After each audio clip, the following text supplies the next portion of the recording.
Hi, it's Brian Venton again from Australia, and welcome to another Words of Hope pastoral conversation. Today's chat is called Foolishness and is taken from 1 Corinthians 1:18, which reads, "For the message of the cross is foolishness to those who are perishing, but to us who are being saved, it's the power of God." This week I participated in a social media news thread, and a lady asked a question which went something like this. She said, "I'm wondering if anyone feels like me. I've been watching a few things coming out of Davos. These days, knowing what I now know, it's almost like I've lost my sense of purpose since realising that we live in the matrix. Does anyone else feel this way with a heavy heart about where the world is headed?" Now, the number of people who responded in the affirmative made me realise again just how many people are struggling emotionally in our country.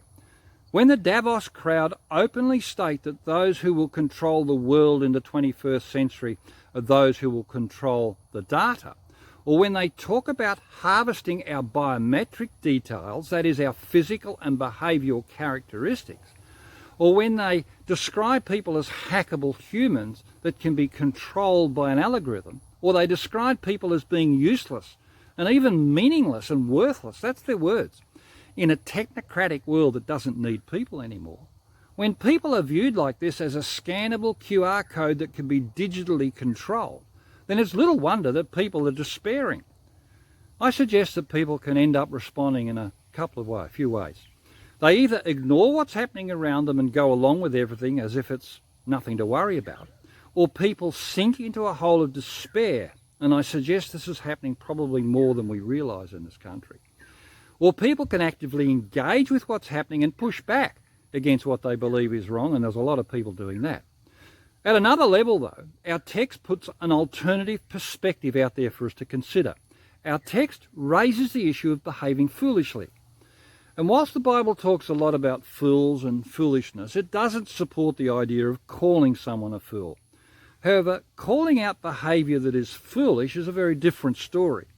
In a sense, it could be argued that we are acting foolishly not to be cognizant of the narratives being espoused by globalists, together with all the implications. But to call anyone a fool in this context is never appropriate. All this has made me ponder, what is it that makes people behave foolishly? In a word, I suggest it is the unwillingness to accept that which is true. Our text suggests it is foolishness to ignore the message of the cross. To do so results in us ending up living in a perishable place. It is in fact an exercise of wisdom, not foolishness, to conclude that the message of the cross is true, whether we can accept it or not. It might be rank foolishness to those who are perishing, but to those who are being saved, it is the power of God. It effectively acts like dynamite in our lives. Now, why is it that the message of the cross is so powerful? I want to give you a few reasons. Firstly, the cross blows up our pretenses and unmasks the intentions of the heart. Now, this is true for the Davos crowd as well as it is for us. And it's why people hate the cross, because it shines the divine searchlight on our moral duplicity. We personally mightn't like it, but it is a good thing. At the same time, the cross puts value on people because we are made to reflect the image of God. We're not expendable commodities like data on a spreadsheet. We are of great worth to God. And listen to this. We are divinely placed in this world from the womb to the grave. And that makes you and I really special. Then, the cross proves God is actively engaged in our world. We are part of a greater purpose that cannot be thwarted by the machinations of the elite gathered in Switzerland. And that's very comforting. Importantly, though, the cross has defeated evil, and its power or sting has no dominion over us. The proponents of evil at some point will always be held to account. We can be confident truth will prevail.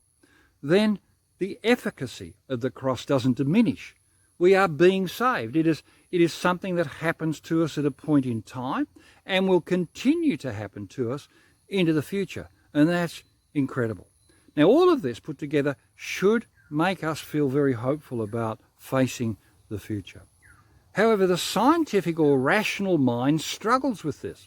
It seems foolishness that something that transpired on a cross some 2,000 years ago can be so transformative for our lives today. In our Uniting Church where we attend at Walgaroo in North Queensland, we feature a decorative old wooden cross made from a bush hardwood tree.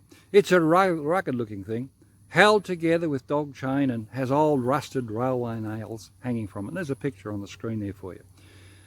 It is a magnificent sight, slung above the altar, and it's a daily reminder, or it should be, that all that we are and all that we can be is embedded in the message of that cross. The cross is the place where foolishness gets exposed, where transformation takes place in our lives, and where hope becomes eternally real to those who believe. Now, it's my prayer that you can find your way to the foot of a cross somewhere in your neighbourhood. Discover its meaning, rest in its shadow, lay all your fears there, and place your hope in the one who died there for you. Now, if for any reason you're struggling in your uncertainty, then reach out for help. Please do that.